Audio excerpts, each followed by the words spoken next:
આ વિડીયોમાં આપણે સ્વાસ્થ્ય અને ઉર્જા માટેના કેટલાક સ્વિચ વર્ડ્સ જોઈશું.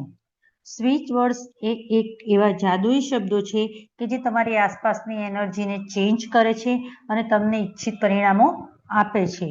તો અહીંયા આપણે જોઈ રહ્યા છીએ ક્રિસ્પ્સ, જે થાક દૂર કરવા અને તાજગી અનુભવવા માટે વપરાય છે.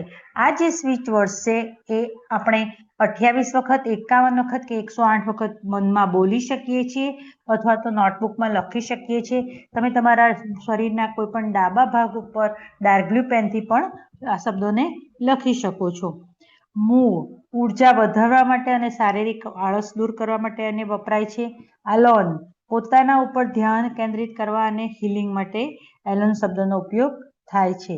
કેન્સર, માનસિક તણાવ અને બેચેનીને શાંત કરવા માટે કેન્સર કેન્સર કેન્સર કેન્સર શબ્દનો જાપ કરવો જોઈએ. એકાગ્રતા અને બુદ્ધિ વધારવા માટેના સ્વિચ વર્ડ્સ. કેર એ માહિતી યાદ રાખવા માટે છે. જજ છે એ વાંચનનો શોખ અને સમજણ શક્તિ વધારવા માટે. પોઈન્ટ, યોગ્ય દિશા શોધવા અને ધ્યાન કેન્દ્રિત કરવા માટે.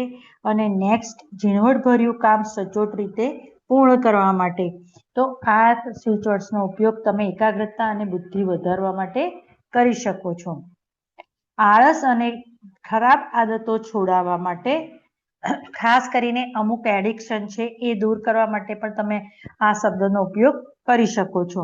ડુ, કામ ટાળવાની જે આદત છે, બેદરકારી છે કે એક આપણા ભાગમાં આવેલું કામ આળસને કારણે આપણે નથી કરતા, તો એ જે કામ ટાળવાની વૃત્તિ છે એને દૂર કરવા માટે ડુ શબ્દનો જાપ તમે કરી શકો છો. સારા વિચારો પર તરત જ અમલ કરવા માટે નાવ શબ્દનો ચેન્ટ કરો.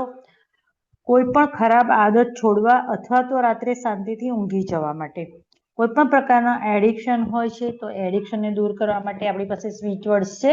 Of of of of of, જે તમે બોલી શકો છો, લખી શકો છો. પોસ્ટપોન, નકામો ગુસ્સો અને જીદ છોડી દેવા માટે.